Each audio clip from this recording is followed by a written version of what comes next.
Bilbao, él es director de la revista América 21, viene desde Buenos Aires, es uno de los tantos, decenas de periodistas que acreditándose oficialmente pues han accedido al país, han dado y vienen dando cobertura a este proceso electoral. Por cierto, la abrumadora mayoría de medios capitalistas que no tienen, digamos, afinidad ideológica, política con la revolución bolivariana. ¿Qué te parece, Luis, las impresiones, las respuestas, las orientaciones de Tibisay Lucena a esta hora del día? No, confirma la impresión que tengo y el conocimiento que tengo, tal como ella subrayó. De las 20 elecciones y esta 21, yo debo haber participado en por lo menos 17, creo. Entonces he visto la progresividad. La primera vez que hubo el voto electrónico yo creía que iba a ser una catástrofe por las dificultades que entraña para una persona corriente utilizar un aparato con el que no tiene ninguna amistad. Y sin embargo no fue así, no fue así. Y desde aquella vez hasta ahora ha aumentado de manera sistemática la cultura cívica en todos los aspectos de la vida cívica, pero también en el hecho práctico de ir a emitir un voto. Así que me parece que efectivamente eso es un dato particularísimo. Fíjate que yo vengo de Argentina. Argentina supo ser la vanguardia en el desarrollo económico, político, etcétera, de todo el continente. Uno de los países, al comienzo del siglo XX, era el país más avanzado económicamente de toda la región, de toda América Latina.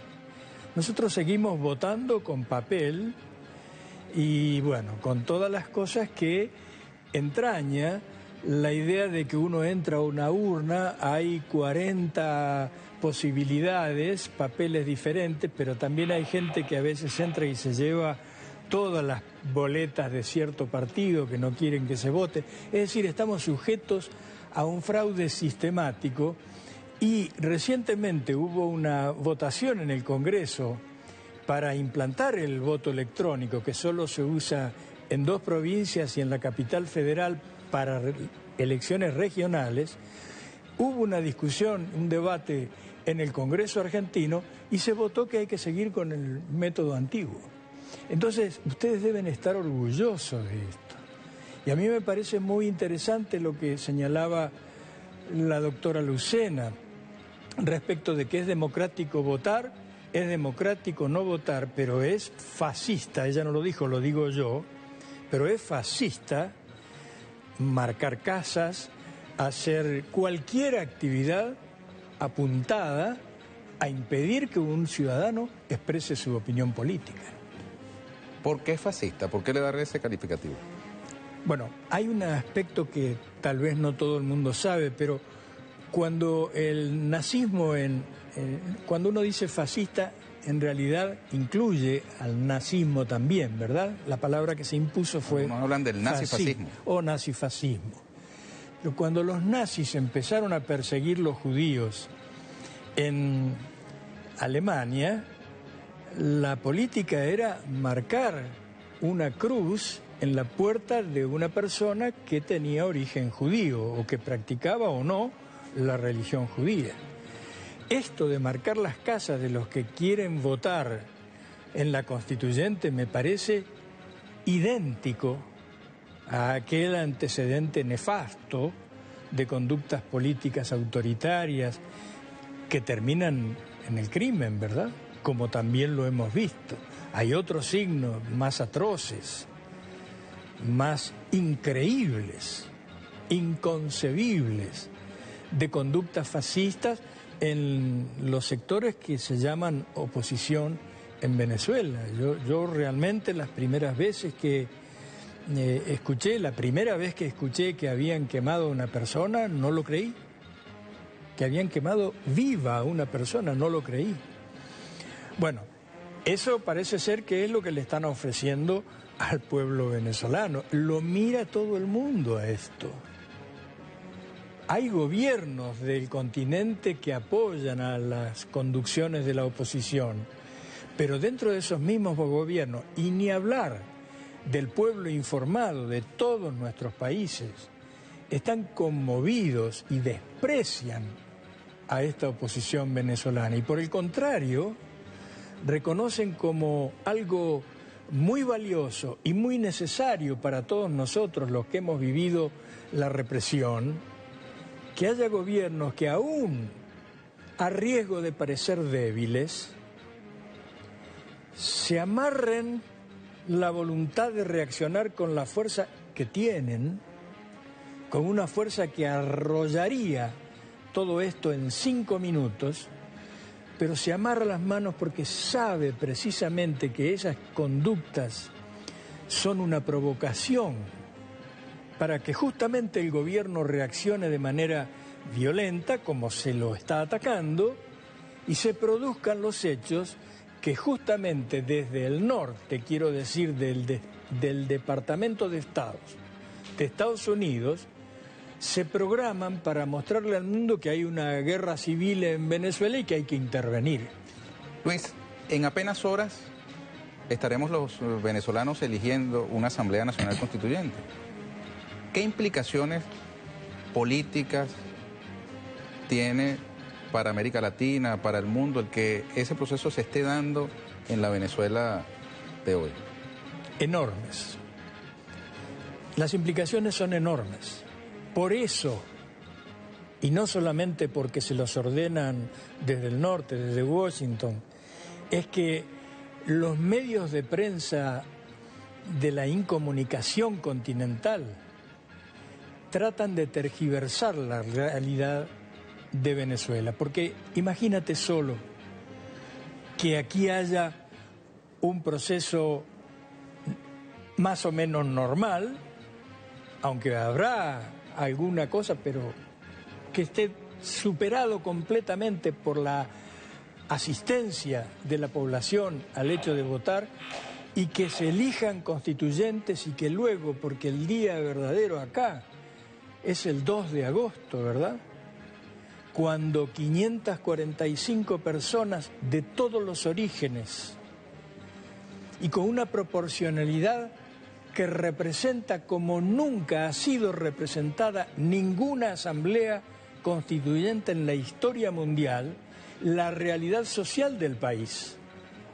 La proporcionalidad no es la que dan cuando son los partidos, son los grandes aparatos financiados por los que tienen posibilidad de financiar, los que eligen los que van a ser candidatos y luego constituyentes. Acá no, acá se ha hecho de otra manera. Imagínate solo que esto lo podamos y lo vamos a poder difundir en toda América Latina, y ante los inmensos problemas que hay en nuestra región. Vamos a poner por caso Brasil. Brasil se hizo un golpe de Estado, se barrió con una presidenta, se puso un presidente que está denunciado por corrupto, cosa que no es el caso de la expresidente de Brasil,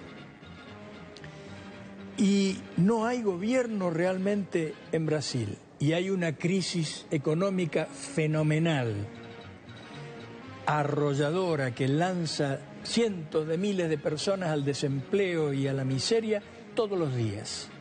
Imagínate la consigna constituyente hoy en Brasil y el ejemplo de Venezuela. Otra vez, ¿cuántas veces hemos hablado en programas de venezolana de televisión sobre el ejemplo que significó Venezuela para todo el continente? Ahora imagínate eso, el ejemplo de una constituyente exitosa, pero de una constituyente exitosa no solo ni principalmente, no es ese el caso, el domingo 30.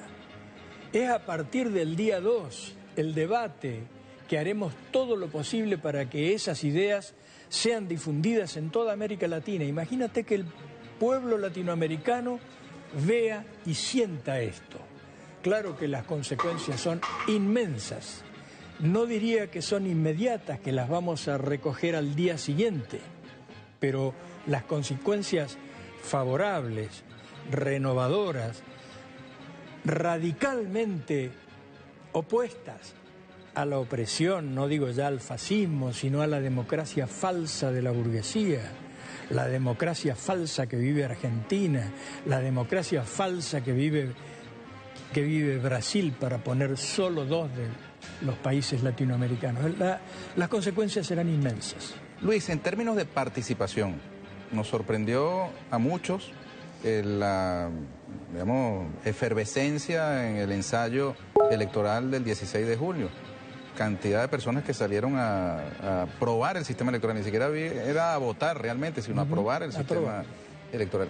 Eso está ocurriendo también en el resto de América Latina, ese, digamos, deseo de participación en sectores de la población. Es a la inversa.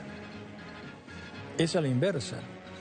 Hay una apatía generalizada en estos países que, habiendo tenido una escalada, una ofensiva de la derecha, no tuvieron las organizaciones, las dirigencias necesarias para responder. Acá está el otro asunto, lo que yo decía anteriormente, ¿no? Cómo ha crecido, cómo se ha solidificado, cómo se ha hecho eficiente. Eso que hace muy pocos años no existía y que lo creó la Revolución Bolivariana por impulso también, como casi todo, del comandante Chávez, el Partido Socialista Unido de Venezuela. Esto articula y frena y vence las intentonas contrarrevolucionarias derechistas impulsadas por el imperialismo y las burguesías locales. En los países donde no estuvo esa conducción política, donde no hubo ejemplo, no hubo estrategia, no hubo programa y no hubo dirigentes capaces de encarnar esas ideas, la apatía es lo que domina.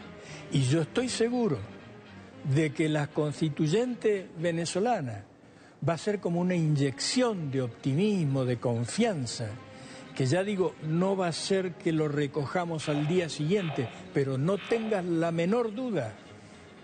Así como en el 98 gana Chávez y América Latina ni siquiera se dio por enterada de que había habido un cambio de presidente en Venezuela, pero poco a poco empezó a producirse un oleaje que llegó a ser un maremoto en América Latina. Así, multiplicado, va a ocurrir. Lo quiero decir porque cuando me equivoco, quiero que sea claro que me equivoco. Y lo quiero decir rotundamente. Así, multiplicado, va a ser el ejemplo para América Latina de la constituyente venezolana. Bueno, Luis, seguiremos conversando sobre el desarrollo de los acontecimientos. Nos faltó analizar, por ejemplo, qué ha de hacer el imperialismo norteamericano frente a la elección de la Asamblea Nacional Constituyente, los gobiernos conservadores de derecha del continente. ¿Podrías en 30 segundos adelantar una hipótesis? Van a hacer lo que puedan. Y lo que puedan depende de lo que haga el pueblo de Venezuela en este momento. Si el pueblo de Venezuela tiene una participación importante y los 545 constituyentes dan un ejemplo de cómo se describe y escribe un contrato social, que eso es una constituyente, yo tengo la impresión, no diría la certeza, pero sí la impresión de que lo más probable es que el imperialismo sienta que se le han amarrado las manos y que no pueda actuar. Desde luego, además existen las personas irracionales que gobiernan algunos países, en particular Estados Unidos, que se suma, o mejor dicho, expresa la irracionalidad del sistema, y siempre hay una posibilidad de que lo más irracional ocurra. Pero lo más probable es que la lógica se imponga y la correlación de fuerzas de una América Latina inervada, optimizada por el ejemplo venezolano, le ponga un freno a Estados Unidos. Bueno, y freno tenemos que poner a esta entrevista. Prometemos retomarla más adelante. Gracias, Luis. por tu participación y bienvenido a la Patria de Bolívar.